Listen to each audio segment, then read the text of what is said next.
अगर आप रिजर्वेशन की बात करेंगे, देखिए ये जो हिली एरिया है, हमारा पिछड़ा हुआ इलाका है, हमारे पास अभी स्कूल भी नहीं है। हमें रिजर्वेशन की ज़रूरत है क्योंकि हमारे बच्चे कम्पीट नहीं कर सकते हैं डिस्ट्रिक्ट लेवल पे, स्टेट लेवल पे। होना चाहिए रिजर्वेशन, इसमें किसी को एतराज़ करने की ज़रूरत नहीं है। और दूसरी बात, जैसे शहरों के अंदर बच्चों के लिए बेहतर स्कूल हैं, तो रिजर्वेशन पॉलिसी में जो रिव्यू करने के लिए जा रहे हैं उन लोगों को सोच समझ कर फैसला करना होगा, क्योंकि रिजर्वेशन बड़ा मैटर करता है। और ख़ास करके आरबीए कैटेगरी के लोग हों या हिली एरियाज़ के हों, बॉर्डर एरियाज़ के लोग हों। जैसे अभी कश्मीर के अंदर कुछ ऐसे स्कूल हैं जहाँ इस वक्त भी बाहर एग्ज़ाम दे रहे हैं, सर्दी का मौसम है, तो उन बच्चों को आप कैसे ओपन मेरिट में लाकर उन्हें कम्पीट करवाओगे? बहुत ज़रूरी चीज़ है और बारीकी से ये काम करना होगा ताकि ईमानदारी से लोगों को भी आप समझा सकें कि हमने ये कैटेगरी क्यों रखी, ये रिजर्वेशन क्यों रखी। जो भी पॉलिसी बनानी है आवाम के हित में बनानी है और आवाम को समझने में तकलीफ नहीं होनी चाहिए। सीधी वजह से कैटेगरी की बात आती है, कोई कास्ट की बात आती है, कास्ट के लोग जगह जगह होते हैं। कोई शहर के अंदर अमीरज़ादा भी है, कोई करोड़पति भी है, लेकिन वो उस कास्ट का फ़ायदा ले रहा है। उस चीज़ को अगर रोक भी लिया जाए तो बाकी चीज़ों पे, जहाँ पर स्कूल की फैसिलिटी नहीं है, सड़क की नहीं है, मतलब कनेक्टिविटी बहुत सारी चीज़ों की है। भाई हमारे पास ऐसे भी इलाके हैं जहाँ बिजली नहीं है, जहाँ पानी नहीं है, जहाँ बच्चे अभी भी ढो रहे हैं, और कुछ बच्चे ऐसे भी हैं जो पढ़ाई के लिए पैसा नहीं जमा कर पा रहे, मजदूरी भी कर रहे हैं और पढ़ने का काम भी कर रहे हैं। बहुत सारी चीज़ें उन पर देख रेख करनी चाहिए, उसके बाद पॉलिसी को फ्रेम करना चाहिए। एरिया के जो लोग आते हैं, मैंने पहले ही कहा कि उनको इसलिए नहीं देना है कि ये कहीं पहाड़ों पर रहते हैं। देखिए, अगर हमारा ही वो डिस्ट्रिक्ट डोडा ही मतलब स्टेट का वो जो दिल होता है या वहीं पे ज़्यादा लोग बसते, तो फिर वहाँ पे आरबीआई की ज़रूरत नहीं है। आरबीआई की ज़रूरत वहाँ इसलिए है कि इसलिए नहीं कि पहाड़ है, इसलिए है वहाँ स्कूलों की कमी है। वो बैकवर्ड एरिया है, वहाँ आज भी लोग पानी से जूझ रहे हैं, बिजली से परेशान हैं। शहरों के अंदर इन चीज़ों की कमी नहीं है। वहाँ एक हॉस्पिटल कहीं किस्मत से मिलता है, कोई एक डॉक्टर किस्मत से मिलता है घंटों सफ़र करने के बाद, इसलिए बैकवर्ड है।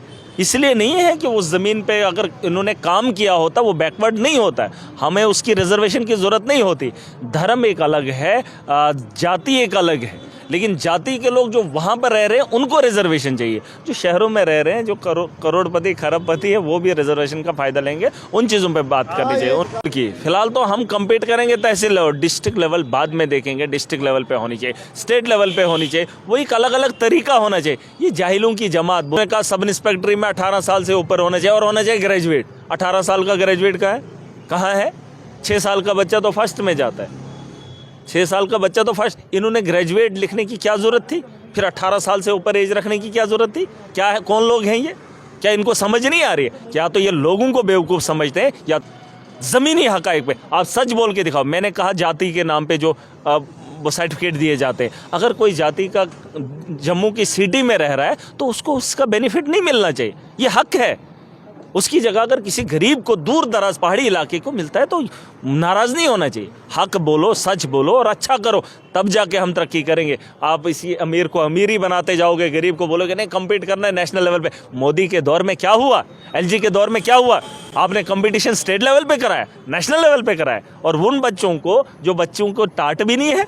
और अभी भी मैंने ट्वीट किया, देख लेना, कश्मीर के किसी स्कूल में बच्चे खुले में एग्ज़ाम दे रहे और उन बच्चों का कंपटीशन ये शहरों के बच्चों से करवाएंगे। शर्म नहीं आती इन लोगों को? एजुकेशन का हुलिया नहीं सुधारा। हमारे एक स्कूल के अंदर कल की डेट में बकरियां थी, भेड़ बकरियों को उधर स्कूल में रखेंगे तो कंपटीशन में देश को लाएंगे। ये चीज़ें नहीं होंगी, इसमें सुधार होना चाहिए। और जो सुन लीजिए, जो कमेटी के मेंबर हैं उन कमेटी के मेंबरों तक ये बात पहुँचा दो।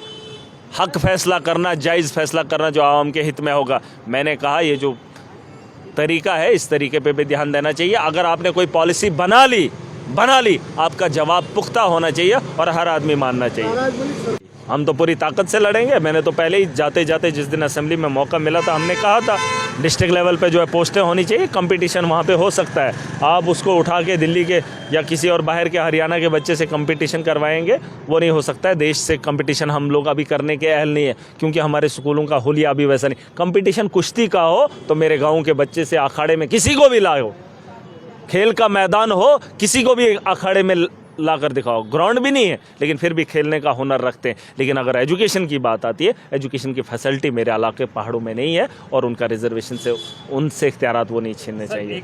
मंत्रालय में कुछ लोग हैं, सरकार में कुछ लोग हैं, हमारी पॉलिसी बनी हुई है, हमारा एक रेजोल्यूशन बना है, पूरी ताकत के साथ जाएंगे, उस पर बहस भी होगी और उस पर मुझे उम्मीद है उसे जो है ठीक किया जाएगा। एजुकेशन और हेल्थ को लेकर जितना हमसे हो सकेगा बेहतर पॉलिसी लाएंगे और मुझे सरकार से पूरी उम्मीद है कि उस पर काम करेंगे। और हम सरकार को नीचा दिखाने के लिए नहीं, सरकार से स्टेट के बेहतरी के लिए चाहेंगे और यहाँ के नौजवानों की बेहतरी के बारे में भी बात होगी। असेंबली का सेशन होगा, बजट का सेशन खुलेगा और बजट पे जिस दिन बहस होगी, मैं राज्य जम्मू कश्मीर की आवाम की और नौजवानों की नुमाइंदगी करेगा।